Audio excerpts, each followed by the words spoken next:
Hello बच्चों, welcome to the concept zone.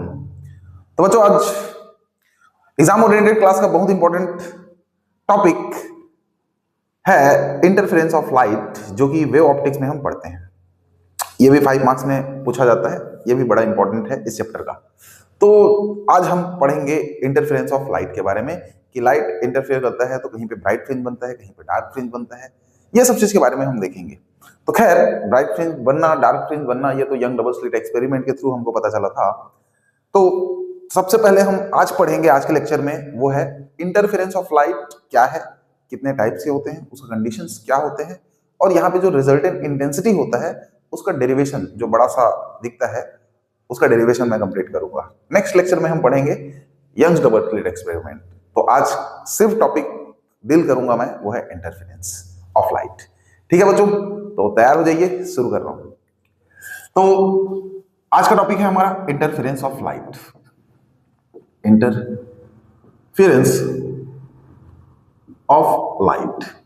Interference of light क्या है बच्चों? क्या होता है, एक लाइट वेव है, मान के चलो ये लाइट वेव है, ठीक है। इस तरीके से मूव कर रहे हैं, ऑक्सीलेट कर रहे हैं, जो भी बोलो, ट्रैवल कर रहे हैं। यहां पे ये लाइट वेव है, तो मान के चलो ये इस तरीके से है, ये ऊपर गया, फिर नीचे गया, फिर ऊपर गया, फिर नीचे गया, फिर ऊपर गया, ऐसा करके। तो ये लाइट वेव है। तो बच्चों, थोड़ा सा इसके बारे में आप लोगों को पता होना चाहिए कि ये जो लाइट वेव ऑक्सीलेट करते वक्त जो मैक्सिमम हाइट में जाता है, ये मैक्सिमम हाइट जाता है, उसको अपन बोलते हैं एम्पलीट्यूड। क्या बोलते हैं? एम्पलीट्यूड। ठीक है, ये एम्पलीट्यूड है, ये एम्पलीट्यूड है, ये एम्पलीट्यूड है, ये एम्पलीट्यूड है। और इसका देखो, हर एक पॉइंट को देखो, यहाँ पॉइंट था, फिर थोड़ी देर बाद यहाँ पे, फिर यहाँ पे, फिर यहाँ पे, देखो हाइट बढ़ते जा रहा है, बढ़ते जा रहा है, बढ़ते जा रहा है, बढ़ते जा रहा है, बढ़ते जा रहा है। किस डायरेक्शन में? किस डायरेक्शन जा रहा है? या तो ऊपर जा रहा है या नीचे, मतलब वाई डायरेक्शन में ऊपर जा रहा है या वाई डायरेक्शन नीचे। मतलब इसका जो डिस्प्लेसमेंट है वो क्या है बताओ? ऊपर और नीचे कर रहा है हर एक पार्टिकल का, वेव का। तो मैं क्या बोला, ज्यादा टेंशन मत लो, मैं जस्ट ये बताने की कोशिश कर रहा हूँ। एक वेव है, वो वेव जिस मैक्सिमम हाइट पर ऑसिलेट करता है, वो मैक्सिमम हाइट को मैं बोलता हूँ क्या, यहाँ पे एम्पलीट्यूड बोलता हूँ। ठीक है, अब ये लाइट इस तरीके से प्रोपेगेट कर रहा है, मान के चलो आगे ऐसा। इस लाइट वेव का डिस्प्लेसमेंट वेक्टर मान लेते हैं y1, जो कि वेरिएबल है बच्चा, जो कि वेरिएबल है। और ये y1 जो होगा, इसको मैं लिख सकता हूं a1 sign omega T plus minus kx लिख सकते हैं। अब ये सब क्या है सर?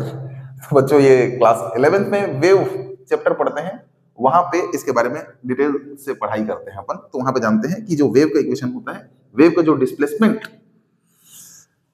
वेक्टर होता है, उसका इक्वेशन ये होता है। यहां बच्चों, a1 को अपन बोलते हैं एम्पलीट्यूड। a1 को बोलते हैं क्या? एम्पलीट्यूड। और ओमेगा को बोल सकते हैं यहाँ पे एंगुलर फ्रीक्वेंसी। एंगुलर फ्रीक्वेंसी बोलते हैं।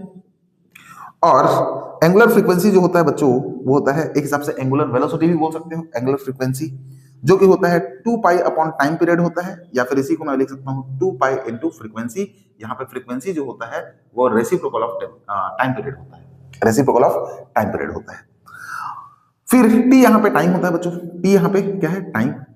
के लिखा है, के को बोलते हैं अपन वेव नंबर, के को बोलते हैं अपन वेव नंबर, जिसको अपन लिख सकते हैं 2 pi by lambda, 2 pi by lambda, इसको बोलते हैं अपन वेव नंबर बोलते हैं। ये जो लैम्डा होता है, इस लैम्डा को मैं बोलता हूँ वेव लेंथ, लैम्डा को मैं बोलता हूँ वेव लेंथ बोलता हूँ, याद रखिएगा। ठीक है, और एक्स क्या है बताओ? एक्स इसका प्रोपगेशन का डायरेक्शन बोल सकते हो।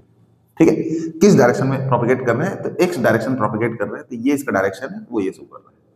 ओके ओके सर, तो मेरे को समझ में आ गया। यहाँ पे किसी भी वेव का जो डिस्प्लेसमेंट वेक्टर होगा, उसका इक्वेशन होगा a1 साइन ओमेगा टी। यहाँ प्लस माइनस kx आ सकता है, प्लस माइनस मैटर करता है। प्लस में है मतलब नेगेटिव एक्स डायरेक्शन मोशन कर रहे हैं, मतलब ये पॉजिटिव एक्स है तो इस डायरेक्शन मोशन करेगा, प्लस एक्स है तो नेगेटिव एक्स डायरेक्शन मोशन करता है, और यहाँ माइनस है, इसका मतलब ये पॉजिटिव एक्स डायरेक्शन में मोशन करेगा। ओके, ठीक है। खैर, ज्यादा मत सोचिए बच्चों, मेरे को आपको थोड़ा थोड़ा कॉन्सेप्ट जोड़ जोड़ के बताना है, क्योंकि एक ही बार में इसको समझाना अच्छे से वो थोड़ा टफ हो जाता है यदि ज्यादा इंफॉर्मेशन बच्चों को ना रहे तो। इसलिए मैं थोड़ा थोड़ा इंफॉर्मेशन दे रहा हूँ, फिर कनेक्ट करके सबको सब कुछ समझा दूंगा। सिंपली वेव का इक्वेशन मैं ऐसा भी लिख सकता हूँ ना यार, a sine omega t, a sine omega t, just oscillate कर रहा है तो, ठीक है। ओके, अब एक वेव ऐसा जा रहा है, दूसरा वेव भी ऐसा जा रहा है। इस वेव का डिस्प्लेसमेंट वेक्टर y1 है, इस वेव का डिस्प्लेसमेंट वेक्टर y2 है, और ये दोनों कहीं जाके इधर कहीं जाके क्या कर रहा है बताओ, सुपर इंपोज कर रहा है, मिल रहा है, जुड़ रहा है। तब यहां पे जाने के बाद इसका ये क्या है बताओ, रिजल्टेंट वेव हो जाएगा। दो वेव अलग अलग आ रहा था, यहां पे सुपर इंपोज किया, सुपर इंपोज करने के बाद एक साथ जुड़ गया। अब जुड़ जाएगा तो ये जो होगा ये रिजल्टेंट डिस्प्लेसमेंट होगा, जो कि इक्वल होगा vector sum of first wave का डिस्प्लेसमेंट वेक्टर और सेकेंड वेव का डिस्प्लेसमेंट वेक्टर का। होगा कि नहीं होगा? बिल्कुल होगा। ठीक है, तो ये दो वेव है, दो वेव क्या कर रहे हैं बताओ, यहां पे ट्रैवल कर रहे हैं, और ट्रैवल करते करते करते करते क्या हो रहा है, सुपर इंपोज कर रहे हैं। सुपर इंपोज करने के बाद एक साथ हो गया और एक वेव बन गया। ये एक वेव का जो डिस्प्लेसमेंट वेक्टर होगा वो इन दोनों वेव के डिस्प्लेसमेंट वेक्टर के वेक्टर सम के इक्वल आएगा, जिसको मैं बोलता हूं सुपरपोजिशन प्रिंसिपल बोलते हैं इसी को। सुपरपोजिशन प्रिंसिपल क्या होता है, जब दो लाइट वेव एक दूसरे से सुपर इंपोज करते हैं तो उनका जो रिजल्टेंट डिस्प्लेसमेंट वेक्टर होता है वो इनके इंडिविजुअल डिस्प्लेसमेंट वेक्टर के वेक्टर सम के इक्वल होता है। इसको बोलते हैं सुपरपोजिशन प्रिंसिपल बोलते हैं। ठीक है बच्चों, ओके, ये हमको पता होना चाहिए। अब इंटरफेरेंस ऑफ लाइट क्या है? इंटरफेरेंस ऑफ लाइट क्या है? तो देखिए बच्चों, इंटरफेरेंस ऑफ लाइट समझा रहा हूं मैं। मान के चलते हैं ये तुम्हारा एक सोर्स है, ये तुम्हारा दूसरा सोर्स है। इस सोर्स से क्या निकला है, एक लाइट वेव निकला है, ठीक है, जिसको मैं बोलूंगा y1 वेक्टर है इसका डिस्प्लेसमेंट, और यहां से निकला है क्या बताओ, ऐसा y2 डिस्प्लेसमेंट निकला है किसका बताओ, दूसरा वेव का। ये पहला वेव है, ये दूसरा वेव है। अब ये दोनों यहां पे क्या कर रहे हैं बताओ, जुड़ रहे हैं, मतलब सुपर इंपोज कर रहे हैं। क्या कर रहे हैं यहां पे कर रहे हैं, सुपर इंपोज कर रहे हैं, या सुपरपोज बोल सकते हो। ठीक है, और उसके बाद ये सिंगल वेव बन जाएगा, तो यहां पे आ जाएगा रिजल्टेंट डिस्प्लेसमेंट वेक्टर आ जाएगा। ठीक है, तो इंटरफेरेंस ऑफ लाइट क्या है? इंटरफेरेंस ऑफ लाइट क्या है, जब दो लाइट वेव जिनका फ्रीक्वेंसी सेम हो, इसका फ्रीक्वेंसी न्यू है तो इसका भी फ्रीक्वेंसी न्यू होना चाहिए, जिनका फ्रीक्वेंसी सेम हो, और इनके बीच का जो फेज डिफरेंस है, फेज डिफरेंस क्या होता है बताता हूं। y1 इक्वल्स टू, यहां मान चलो यहां पे a1 sin ओमेगा t है, और यहां पे y2 वेक्टर इक्वल्स टू मैं लिख दिया क्या, a2 sin omega t plus five लिख दिया। ठीक है, ज्यादा डिटेल से देखोगे तो ऐसा लिख सकते हैं a1 sin omega t plus kx है, और यहां पे है a2 sin omega t plus kx plus यहां मान चलो एक्स्ट्रा आ गया फाइव। अब मैं एक शब्द बोला, अभी क्या बोला, दो लाइट वेव है, दो लाइट वेव जिनका फ्रीक्वेंसी क्या है, सेम, जिनका फ्रीक्वेंसी क्या है, सेम, और ये जिनका फ्रीक्वेंसी सेम और जिनका फेज डिफरेंस जीरो या कांस्टेंट हो। फेज डिफरेंस बोला, फेज किसको बोलते हैं पता है, तो ये जो साइन के अंदर में है ये, इसको बोलते हैं फेज, इसको बोलते हैं क्या, फेज। ये ओमेगा टी फेज है y1 का, और यहाँ पे क्या है, ओमेगा टी प्लस फाइव क्या है, फेज। यदि इस फॉर्म में देखोगे तो ये क्या है बताओ, फेज है। ठीक है, y1 वेव का फेज क्या है, ओमेगा टी प्लस kx, और y2 का क्या है, y2 का फेज क्या है बताओ, omega T plus kx plus five है। और इनके बीच में फेज डिफरेंस क्या है, तो देखो ये और ये तो सेम है दोनों में, तो डिफरेंस कौन है, फाइव, तो फेज डिफरेंस क्या है बताओ, फाइव। ठीक है, यहां इन दोनों के बीच में देखो ओमेगा टी सेम है, तो फेज डिफरेंस क्या है, बस फाइव। जब दो लाइट वेव जिनका फ्रीक्वेंसी सेम हो, और जिनका फेज डिफरेंस या तो ये जीरो होगा या तो ये कांस्टेंट होगा, जीरो होगा या कांस्टेंट होगा। तो मैं बोला दो लाइट वेव जिनका फ्रीक्वेंसी सेम हो और जिनका फेज डिफरेंस जीरो या कांस्टेंट हो, वो सेम डायरेक्शन में ट्रैवल कर रहे हैं, सेम डायरेक्शन में क्या कर रहे हैं, ट्रैवल कर रहे हैं। फिर क्या करते हैं, यहां पे सुपर इंपोज करते हैं। क्या करते हैं, सुपर इंपोज करते हैं, और सुपर इंपोज करते हैं तो इनका जो इंटेंसिटी होता है बच्चों, इनका जो रिजल्टेंट इंटेंसिटी होता है वो यहां पे हो जाता है गेट रीडिस्ट्रीब्यूटेड हो जाता है, रीडिस्ट्रीब्यूटेड हो जाता है। इंटेंसिटी रीडिस्ट्रीब्यूटेड होता है, इसका मतलब क्या है, कहीं पे इंटेंसिटी मैक्सिमम हो जाता है, कहीं पे इंटेंसिटी मिनिमम हो जाता है। जो ये फिनोमेना है, इस फिनोमेना को बोलते हैं बच्चों अपन interference of light. Interference of light किसको बोलते हैं, when to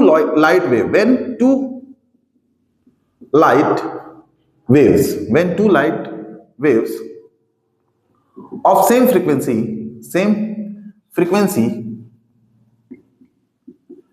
and having zero or constant phase difference phase difference traveling in a same direction, traveling in a same direction, traveling in a same direction, है ना, and superimpose each other, superimpose या superpose लिखो each other, then the resultant intensity get redistributed at some point maximum, and at other points minimum. This phenomenon of light is called interference of light.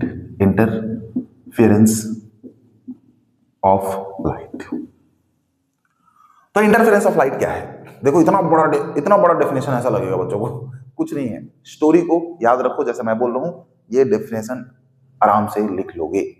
क्या है story कि ये क्या है बताओ? दो लाइट वेव है जिनका फ्रीक्वेंसी क्या है बच्चा? सेम है। दो लाइट वेव है जिनका फ्रीक्वेंसी क्या है? सेम है। जिनके बीच का फेज डिफरेंस जीरो या कांस्टेंट है और वो सेम डायरेक्शन में ट्रेवल कर रहा है। पहला बात याद रखना है, जिनका फ्रीक्वेंसी क्या हो? सेम। पहला क्या है? दो लाइट वेव है जिनका फ्रीक्वेंसी क्या है? सेम। जिनका फेज डिफरेंस क्या है? जीरो या फिर कांस्टेंट है। तीसरा पॉइंट क्या है? सेम डायरेक्शन में ट्रेवल कर रहे हैं। सेम डायरेक्शन में क्या कर रहे हैं बताओ? सेम डायरेक्शन में क्या कर रहे हैं? ट्रेवल कर रहे हैं। सेम डायरेक्शन में ट्रेवल कर रहे हैं।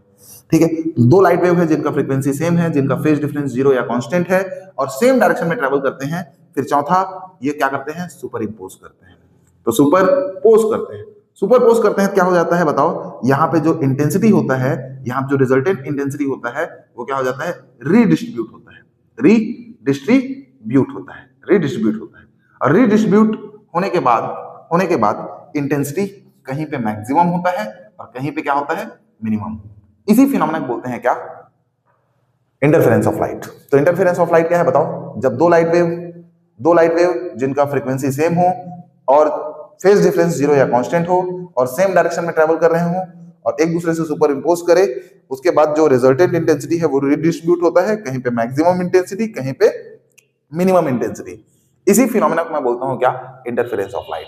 इसी को इंग्लिश में अपन बोलेंगे when two light wave of same frequency and zero और constant phase difference traveling in a same direction superimpose each other, then resultant intensity get redistributed at some point maximum, at some point minimum. This phenomena of light is known as interference of light. Clear है बच्चों? ऐसा definition दिया जा सकता है इसका। अब बच्चों यहां पे इंटरफेरेंस ऑफ लाइट यहां पे दो टाइप के होते हैं। कितने टाइप के होते हैं? दो टाइप्स होते हैं।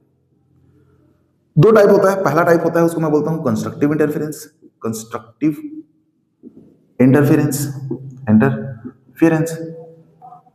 है ना, और दूसरा जो होता है उसको मैं बोलता हूं डिस्ट्रक्टिव इंटरफेरेंस। ठीक है, ई रहता है यहां पे, डिस्ट्रक्टिव इंटरफेरेंस। अब देखिए कंस्ट्रक्टिव इंटरफेरेंस किसको बोलते हैं? तो कंस्ट्रक्टिव इंटरफेरेंस बोलते हैं जब रिजल्टेंट इंटेंसिटी क्या हो जाए?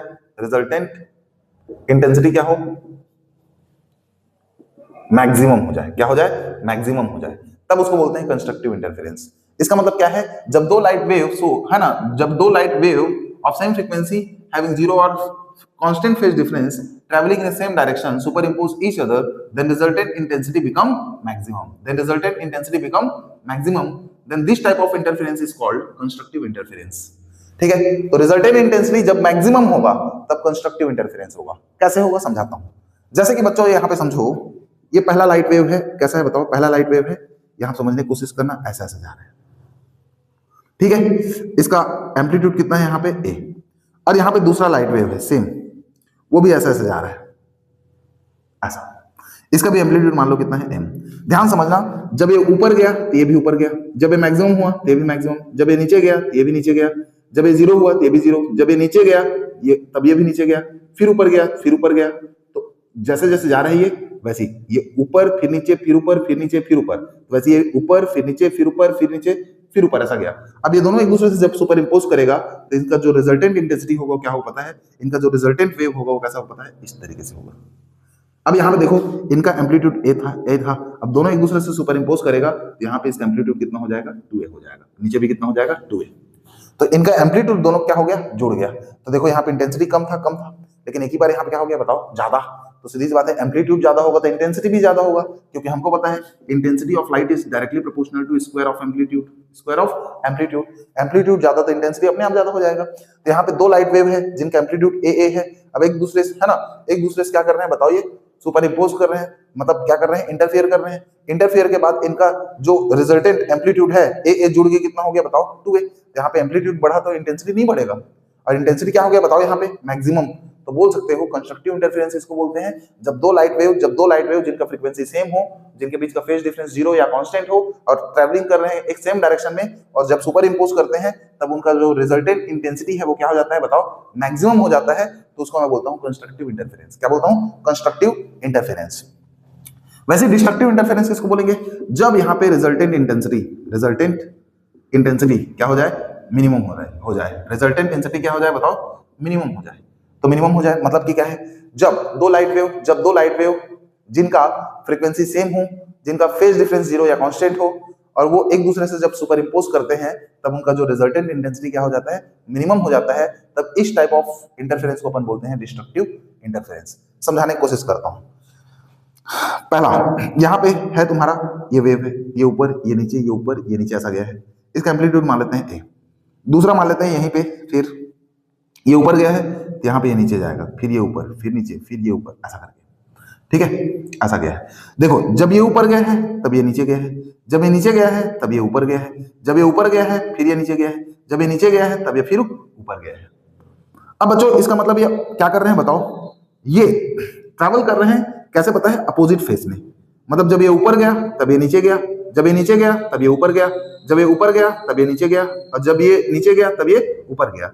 तो सीधी सी बात है ये कैसे है बताओ, अपोजिट फेस में है। अपोजिट फेस मतलब ये देखो, ये ऊपर ये नीचे, ये ऐसे ऐसे, ठीक है। सेम फेस मतलब क्या होता है, सेम फेस मतलब जैसे कि ये दोनों, जब ये ऊपर गया ये ऊपर गया, ये भी ऊपर गया, ये नीचे गया ये भी नीचे गया, ये ऊपर गया ये भी ऊपर गया, ये नीचे ये नीचे, मतलब सीधी सी बात है ये दोनों हाथ ऊपर नीचे। देखो ये दोनों हाथ ऊपर नीचे, मतलब क्या कर रहा है, सेम फेस में क्या कर रहे हैं, ट्रैवल कर रहा है, ऑक्सीलेट कर रहा है, ठीक है। अपोजिट फेस मतलब जब ये ऊपर गया तो ये नीचे जाएगा ऐसे, ये तो ये क्या है, अपोजिट फेस में क्या कर रहा है, ऑक्सीलेट कर रहा है, ठीक है। और सेम फेस में ऑक्सीलेट कर रहे हैं मतलब ये, तो देखो यहाँ पे ये सेम फेस में ऑक्सीलेट कर रहे थे इसलिए यहाँ पे रिजल्टेंट इंटेंसिटी मैक्सिमम हो गया। ये अपोजिट फेस में ऑक्सीलेट कर रहे हैं तो यहाँ जो रिजल्टेंट इंटेंसिटी बनेगा वो क्या हो जाएगा पता है, जीरो हो जाएगा। क्या हो जाएगा, जीरो। कैसे, प्लस ए माइनस ए कट के क्या हो जाएगा, जीरो, माइनस ए प्लस ए जीरो, प्लस ए माइनस ए जीरो, माइनस ए प्लस ए जीरो, मतलब ये पूरा जीरो हो जाएगा। मतलब यहाँ पे सीधी सी बात है, यहाँ पे इंटेंसिटी क्या मिल रहा है तुमको, मैक्सिमम, और यहाँ पे इंटेंसिटी मैक्सिमम और कितना मिल रहा है 2a। यहाँ पे इंटेंसिटी मिनिमम मिल रहा है और कितना मिल रहा है तुमको बताओ, जीरो। जहां पे इंटेंसिटी मैक्सिमम मिलता है वहां पे बनता है ब्राइट फ्रिंज। क्या बनता है, ब्राइट फ्रिंज। मतलब सीधी सी बात है कंस्ट्रक्टिव इंटरफेरेंस जहां पे होगा वहां बनेगा ब्राइट फ्रिंज। ब्राइट फ्रिंज मतलब वहां पे अपने को एकदम चमकता हुआ दिखेगा, उजाला, ठीक है। और जहां पे डिस्ट्रक्टिव इंटरफेरेंस होता है वहां पे रिजल्टेंट इंटेंसिटी मिनिमम होता है, जिसके कारण यहां पे मेरे को बनेगा क्या, डार्क फ्रिंज बनेगा। क्या बनेगा, डार्क फ्रिंज मतलब अंधकार दिखेगा। मतलब सीधी सी बात है, यहाँ पे इंटरफेरेंस पैटर्न बनाऊं मैं ऐसे, तो यहाँ देखा जाए तो ये देखो, ये क्या है आपका, डार्क ब्राइट, फिर यहाँ पे डार्क, फिर ब्राइट, फिर यहाँ पे डार्क, फिर यहाँ पे ब्राइट, फिर यहाँ पे डार्क। तो देखिए ये क्या है, डार्क, इस तरीके से बनेगा। मतलब यहाँ पे इंटेंसिटी मिनिमम, यहाँ पे इंटेंसिटी मैक्सिमम, मैक्सिमम। तो इंटेंसिटी कहीं पे मैक्सिमम कहीं पे मिनिमम। तो यहाँ जो हो रहा है इस फिनोमेना को मैं बोलूंगा इंटरफेरेंस ऑफ लाइट, और यहाँ पे जो हो रहा है उसको बोलूंगा कंस्ट्रक्टिव इंटरफेरेंस। जहाँ पे ब्राइट फ्रिंज बन रहा है, यहाँ पे बन रहा है डार्क बन रहा है मतलब destructive interference. Constructive destructive constructive destructive constructive destructive, bright dark bright dark, intensity maximum intensity minimum, intensity maximum intensity minimum, इस तरीके से हो रहा है। तो आई होप आप लोगों को समझ में आया होगा बच्चों ये।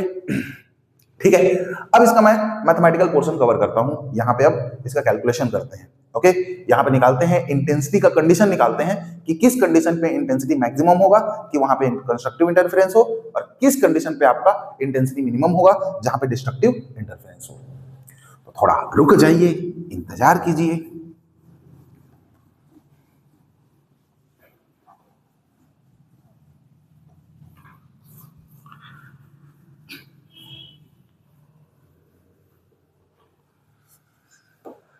ठीक है,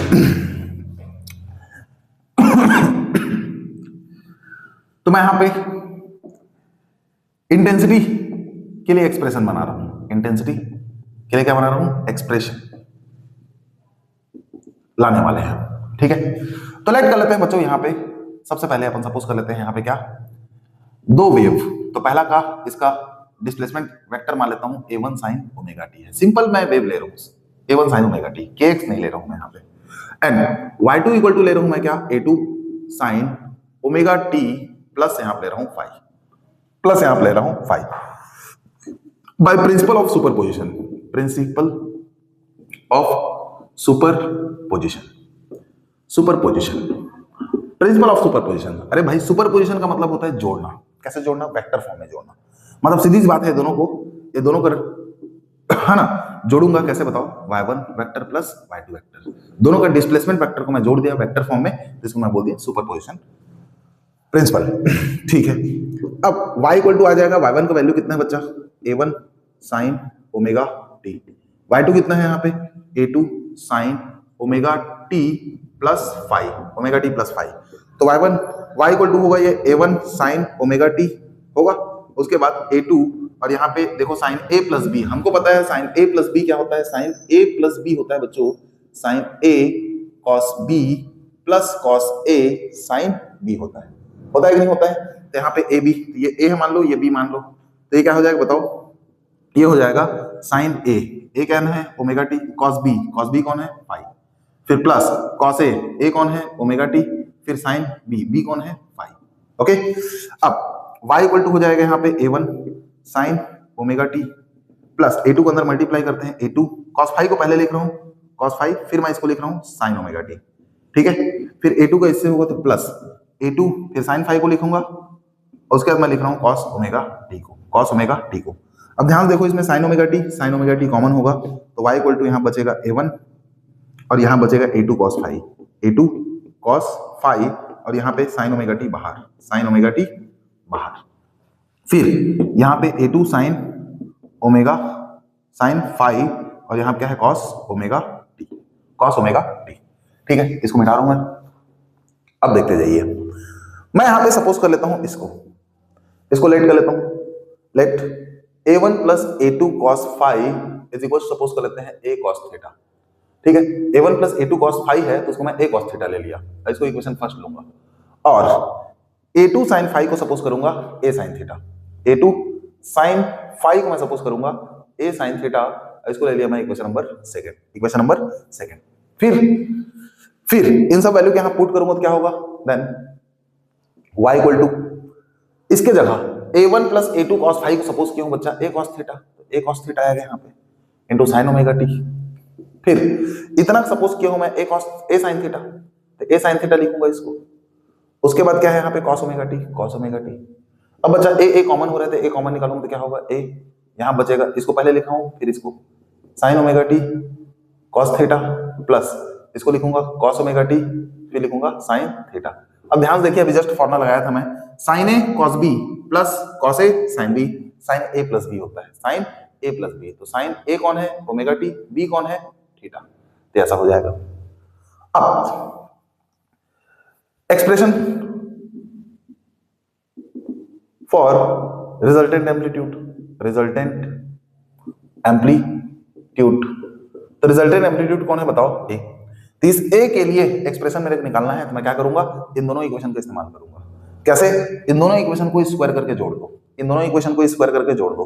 तो इक्वेशन पहला का स्क्वायर करो, फिर इक्वेशन दूसरा का स्क्वायर करके जोड़ दो, तो इसका स्क्वायर करो तो क्या होगा a1 plus a2 cos five का स्क्वायर प्लस ये होगा a2 sin फाइव का स्क्वायर इक्वल टू ये दोनों का स्क्वायर, फिर a square cos square theta होगा, अब बाजू वाला क्या होगा a square sin square theta होगा, बिल्कुल। अब यहां पे लगा दो बच्चों a प्लस बी का होल स्क्वायर, तो क्या होगा a square plus b square plus 2ab, same to same ये होगा स्क्वायर, सब a प्लस बी का स्क्वायर नहीं डालेंगे यहाँ पे, ओके। अब इन दोनों में a स्क्वायर कॉमन हो रहा है, a स्क्वायर कॉमन तो बचेगा cos square plus sin square, cos square plus sin square. अब इसको तो बचपन से पढ़ते आ रहे हैं, cos square plus sin square क्या होता है 1। वैसे यहाँ पे a1 स्क्वायर, इन दोनों में देखो कौन कॉमन हो रहा है, इन दोनों में a2 स्क्वायर तो a2 स्क्वायर कॉमन, तो बचेगा यहाँ पे cos स्क्वायर 5 और यहाँ बचेगा sin स्क्वायर 5 बचेगा। फिर यहाँ पे क्या है 2a1 a2 cos 5, अब बच्चा इधर ये तो 1 हो जाएगा तो क्या बचेगा a स्क्वायर। अब फिर देखो यहाँ पे sin square plus cos square क्या होगा बच्चों 1, तो यहाँ पे होगा a1 square plus a2 square plus 2a1 a2 cos 5 is equal to बच्चा a स्क्वायर। तो a स्क्वायर इक्वल टू मेरे क्या मिल रहा है बताओ a1 square plus a2 square plus 2a1 a2 cos 5। तो यहाँ पे रिजल्टेंट एम्पलीट्यूड निकाल सकते हो, स्क्वायर को इधर लाओगे तो किस में आ जाएगा बताओ अंडर रूट में, स्क्वायर को इधर लाओगे तो रूट में आ जाएगा, ओके। फिर इधर को मिटा रहा हूं मैं,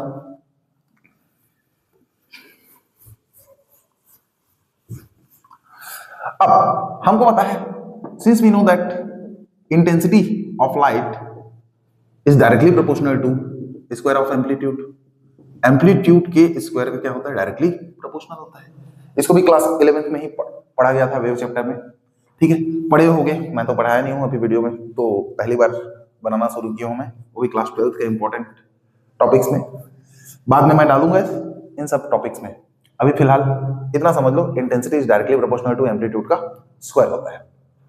तो देखो इंटेंसिटी डायरेक्टली प्रोपोर्शनल एम्पलीट्यूड का स्क्वायर, तो आई इक्वल टू क्या होगा बच्चा के ए स्क्वायर आएगा, होगा। सो ऐसे मैं बोल सकता हूँ आई वन इक्वल टू क्या होगा के ए वन स्क्वायर और आई टू इक्वल टू क्या होगा के ए टू स्क्वायर, होगा बच्चा, बिल्कुल होगा, 100% होगा। या इसको उल्टा लिख लेता हूं मैं, ऐसे फिलहाल उल्टा लिखता हूं, I is directly proportional to A square then A square is directly proportional to I. तो ए स्क्वायर इक्वल टू कितना आएगा बच्चा, इस प्रोपोर्शनलिटी साइन को हटाऊंगा तो कांस्टेंट इतना आएगा। Similarly a1 square equal to कितना आएगा के i1 और a2 स्क्वायर इक्वल टू कितना आ जाएगा बताओ, a2 स्क्वायर इक्वल टू आ जाएगा के i2, आई के नहीं आएगा, बिल्कुल आएगा। सो नाउ तो यहाँ पे a स्क्वायर है, a स्क्वायर की जगह लिखूंगा मैं क्या पता है के आई, बिल्कुल। फिर a1 स्क्वायर है तो a1 स्क्वायर की जगह लिखूंगा मैं के i1 प्लस a2 स्क्वायर है तो a2 स्क्वायर की जगह मैं लिखूंगा क्या बताओ यहाँ पे के i2, ठीक है, प्लस 2a1 तो a1 का वैल्यू यहां से निकालो, a1 यहां से निकालो तो a1 इक्वल टू क्या होगा स्क्वायर इधर आके रूट के i1, तो यहां पे आ जाएगा रूट के i1 इनटू, अब यहां पे क्या है a2, तो a2 है तो a2 वैल्यू यहां से निकालो तो a2 इक्वल टू कितना आएगा स्क्वायर इधर आके रूट के i2, तो यहां पे रूट के i2 और बाजू में क्या है बताओ cos फाई है, ओके। तो यहां पे देखिए के आई, इसको रिजल्टेंट बोल सकते हैं चाहेंगे तो, के i1 प्लस के i2 प्लस 2 रूट के क्या होगा के, रूट में आ जाएगा i1 i2 यहाँ क्या है cos 5, सब में से के कॉमन होके क्या हो जाएगा बच्चों कट जाएगा, के कॉमन हो क्या हो जाएगा कट जाएगा, तो रिजल्टेंट इंटेंसिटी आएगा यहाँ पे i1 plus i2 plus 2 root i1 i2 cos 5, ये मेरा रिजल्टेंट इंटेंसिटी का क्या होता है फॉर्मूला, ओके। मैं इधर को मिटा रहा हूं। अब बच्चों यहां पे मेरे को पूछेगा वो क्या कंडीशन, किसके बारे में कंडीशन पूछेगा कंस्ट्रक्टिव इंटरफेरेंस के लिए, तो condition for constructive interference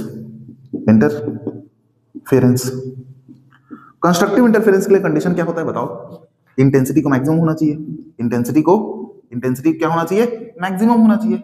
intensity maximum कब होगा, तो इंटेंसिटी जो रिजल्टेंट इंटेंसिटी है वो ना इस पे डिपेंड कर रहा है ना इस पे डिपेंड कर रहा है, वो डिपेंड कर रहा है cos फाइव पे। किस पे डिपेंड कर रहा है? cos फाइव पे। तो इंटेंसिटी को मैक्सिमम होने के लिए cos फाइव को मैक्सिमम होना पड़ेगा। cos फाइव को क्या होना पड़ेगा? cos फाइव को मैक्सिमम होना पड़ेगा। और cos फाइव को मैक्सिमम होगा तो cos फाइव का जो मैक्सिमम वैल्यू होता है कितना होता है? 1। cos फाइव का मैक्सिमम वैल्यू कितना होता है बच्चों? 1। तो सीधी सी बात है, cos फाइव का मैक्सिमम वैल्यू 1 है तो फाइव क्या क्या हो सकता है? तो देखो cos 0 कितना होता है? 1, तो ये 0 हो सकता है। फिर कितना? 2 पाई 1 होता है 360 डिग्री। फिर कितना? 4 पाई। फिर कितना? 6 पाई। ऐसा करते करते करते इसका मतलब जो इवन मल्टीपल ऑफ पाई है, देखो 2 पाई 4 पाई 6 पाई क्या है? Even multiple of pi. Even multiple of pi पे तुम्हारा cos फाइव क्या होगा? 1। और जहां पे 1 होगा वहां पे cos फाइव मैक्सिमम, जहां पे cos फाइव मैक्सिमम होगा वहां पे इंटेंसिटी मैक्सिमम, और जहां पे इंटेंसिटी मैक्सिमम होगा वहां पे कंस्ट्रक्टिव इंटरफेरेंस होगा। और कंस्ट्रक्टिव इंटरफेरेंस जहां पे होगा वहां पे क्या बनेगा? Bright fringe. बोला क्या? फाई क्या है? Phase difference. फाई क्या है? फेज डिफरेंस है। फेज डिफरेंस मैं क्या बोलना चाह रहा हूं? देखो फेज डिफरेंस जब इवन मल्टीपल ऑफ पाई होगा, पाई का इवन मल्टीपल, पाई का इवन मल्टीपल, पाई का इवन मल्टीपल, फेज डिफरेंस जब पाई का इवन मल्टीपल होगा तब cos फाइव का वैल्यू 1 होगा। इसका मतलब cos फाइव मैक्सिमम होगा, और cos फाइव मैक्सिमम होगा तो इंटेंसिटी मैक्सिमम होगा। इंटेंसिटी मैक्सिमम होगा तो यहाँ पे कंस्ट्रक्टिव इंटरफेरेंस होगा, और कंस्ट्रक्टिव इंटरफेरेंस होगा तो वहां पे क्या होगा हमारा? वहां पे ब्राइट फ्रिंज बनेगा। क्या बनेगा? Bright fringe. उजाला होगा, एकदम चमकदार उजाला होगा। तो इसका मतलब फाई को मैं लिख सकता हूं, एक बात बताओ, ऐसा लरी लिखने से अच्छा है इसको मैं लिख देता हूं 2n पाई। 2n पाई, जहां पे n बिलोंग कर रहा होगा किसको बताओ? तुम्हारा इंटीजर नंबर को, या n इक्वल टू लिख दो 0 1 2 3 4 5 6, प्लस माइनस ले सकते हो। ठीक है, ओके। अब बच्चों यहाँ पे पाथ डिफरेंस भी कभी कभी पूछा जाता है। पाथ डिफरेंस क्या होगा? तो पाथ डिफरेंस निकाल सकते हैं। पाथ डिफरेंस जो होता है डेल्टा एक्स इक्वल टू होता है लैम्डा अपॉन 2 पाई इनटू फेज डिफरेंस होता है। ठीक है, ये होता है, याद रख सकते हैं। ये भी फॉर्मूला क्लास 11 का है। ओके, आपको याद रखना पड़ेगा इसको पाथ डिफरेंस निकालने के लिए। तो delta x is equal to हो जाएगा लैम्डा बाई 2 पाई, और यहाँ आप लिख सकते हो क्या? इनटू डेल्टा फाई का वैल्यू कितना है? 2n पाई। 2n पाई, तो पाई और 2 और पाई कटा तो डेल्टा एक्स इक्वल टू आ जाएगा n और लैम्डा, n और लैम्डा, जहां पे n का वैल्यू हो सकता है कितना बताओ? 0 1 2 3 ऐसा करते करते जाएगा। इसका मतलब ऐसा भी लिख सकता हूं delta x equal to 0 put करूंगा 0, फिर लैम्डा, फिर 2 लैम्डा, फिर 3 लैम्डा, फिर ऐसा करते करते करते। ओके, तो ये क्या हो गया मेरा बताओ? पाथ डिफरेंस हो गया। अब यहां पे मेरे से और पूछा जा सकता है कि मैक्सिमम इंटेंसिटी क्या होगा? मैक्सिमम इंटेंसिटी क्या होगा? तो मैक्सिमम इंटेंसिटी देखिए, तो आई मैक्सिमम जो आएगा बच्चा वो कितना आएगा? I1 है यहाँ पे, I1 plus I2 plus 2 root I1 I2। cos five कितना हो जाएगा? 1। cos फाइव कितना हो जाएगा? 1 इंटू 1। अब देखिए I मैक्सिमम को मेरे को लिखना है, तो I maximum equals to I1 को लिखूंगा रूट I1 का स्क्वायर, I2 को लिखूंगा रूट I2 का स्क्वायर, फिर यहाँ पे 2 रूट I1 और रूट I2। देखो रूट I1 स्क्वायर क्या होगा? I1, रूट I2 स्क्वायर क्या होगा? I2, क्योंकि रूट खत्म हो जाता है स्क्वायर से। अब इसको देखिए ध्यान से, क्या है? a square plus b square plus 2ab, तो इसका मतलब क्या है? a प्लस b का क्या है? Whole square. ये मैक्सिमम इंटेंसिटी का फॉर्मूला होगा, ये मैक्सिमम इंटेंसिटी का फॉर्मूला होगा। अब बच्चों यही मान के चलो, इफ I1 I2 दोनों बराबर है I0 के, किसके बराबर है? I0 के, ये दोनों बराबर है I0 के, तो क्या हो जाएगा? तो I मैक्सिमम इंटेंसिटी दोनों सेम है, तो हो जाएगा root I0 plus root I0 का स्क्वायर, तो दोनों सेम है, जोड़ कितना हो जाएगा? 2 रूट I0 का स्क्वायर, 2 का स्क्वायर होता है 4 और रूट का स्क्वायर होता है रूट खत्म। ये तो मैक्सिमम इंटेंसिटी, यदि इंटेंसिटी सेम है, आइडेंटिकल है, तो सीधी सी बात है 4I0 मैक्सिमम आएगा, 4I0 मैक्सिमम आएगा। ठीक है, अब देखते हैं किसके लिए कंडीशन। अब कंडीशन देखते हैं डिस्ट्रक्टिव, किसके लिए देखते हैं? डिस्ट्रक्टिव इंटरफेरेंस के लिए, condition for destructive interference. Okay, तो condition for destructive interference, destructive interference. तो डिस्ट्रक्टिव इंटरफेरेंस के लिए कंडीशन देखा जाए तो यहां पे क्या होगा बच्चा? यहां पे इंटेंसिटी क्या होना है? मिनिमम। इंटेंसिटी क्या होना है यहां पे? मिनिमम। इंटेंसिटी को मिनिमम कब होगा? इंटेंसिटी मिनिमम कब होगा? जब cos फाइव का वैल्यू कितना होगा तुम्हारा बताओ? -1। 0 मत बोल देना, ठीक है? -1 मिनिमम वैल्यू होगा। ठीक है, अब ये कैसे होगा? तो ये ऐसे होगा, देखो cos फाइव -1 कब देता है बताओ? पाई पे, फिर 3 पाई पे, फिर 5 पाई पे, फिर ऐसा करते करते ऑड मल्टीपल ऑफ पाई, 1 पाई, 3 पाई, 5 पाई, 7 पाई, 9 पाई, ऐसे मतलब तुम्हारा ऑड मल्टीपल ऑफ पाई होगा, तब तुम्हारा होगा यहाँ पे cos phi -1, cos phi -1 मतलब कि इंटेंसिटी मिनिमम मतलब कि डिस्ट्रक्टिव इंटरफेरेंस, और डिस्ट्रक्टिव इंटरफेरेंस मतलब कि डार्क फ्रिंज बनेगा। क्या बनेगा? डार्क फ्रिंज बनेगा। ठीक है, इसको मैं लिख सकता हूं ऑड मल्टीपल ऑफ पाई में, ऐसा लिख सकते हैं 2n-1 lambda by pi, where n को लिख सकता हूं मैं, क्या बताओ, 1 से स्टार्ट होगा, 1 2 3 ऐसा करके, 0 से स्टार्ट मत करना, 1 से स्टार्ट करना। ओके, अब यही मेरे को पूछना है पाथ डिफरेंस के बारे में, पाथ डिफरेंस, कि भैया यहाँ पे पाथ डिफरेंस क्या होगा। तो पाथ डिफरेंस होता है delta x equal to lambda by 2 pi into होता है फेज डिफरेंस। तो डेल्टा x इक्वल टू क्या आएगा, लैम्डा बाई 2 पाई, यहाँ पे फेज डिफरेंस रख दो, ये कितना है 2n-1 इंटू पाई, पाई पाई कटा, तो इसको लिख सकता हूँ delta x equal to 2n-1 into lambda by 2 pi, मतलब कि लैम्डा बाई 2 का ऑड मल्टीपल है ना। या फिर इसी को लिख सकते हैं अपन क्या, देखो n 1 रखूंगा तो कितना आएगा, 2 इंटू 1 1 2 2 माइनस 1 1, तो लैम्डा बाई 2 आएगा। 2 रखूंगा तो कितना आएगा, 2 इंटू 2 4 4 माइनस 1 3 3 लैम्डा बाई 2 आएगा। फिर कितना आएगा 5 लैम्डा बाई 2, फिर कितना आएगा 7 lambda by 2, odd multiple of lambda by 2 होगा, ये पाथ डिफरेंस होगा। और यहाँ पे मेरे पूछा जाए कि यहाँ पे मिनिमम इंटेंसिटी क्या होगा, भैया मिनिमम इंटेंसिटी का डेरिवेशन क्या होगा यहाँ पे। तो मिनिमम इंटेंसिटी जो होगा वो होगा I1 plus I2 plus 2 root I1 root I2, और cos phi का वैल्यू कितना है -1, cos phi का वैल्यू कितना है -1, तो हो जाएगा, इसको लिख दो I1 का रूट I1 का स्क्वायर, इसको लिखो रूट I2 का स्क्वायर, माइनस सामने आएगा तो क्या हो जाएगा -2 रूट I1 रूट I2। ठीक है, क्या दिख रहा है, a square plus b square minus 2ab, ये हो जाएगा a माइनस b का होल स्क्वायर हो जाएगा।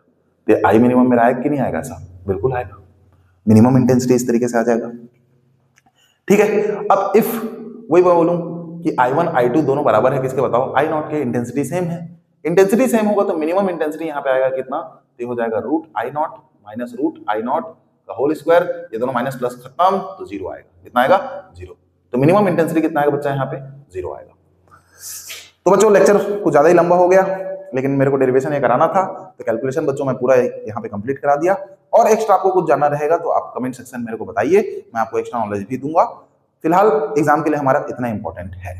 तो बच्चों मिलते हैं नेक्स्ट लेक्चर में, आज के लिए इतना ही।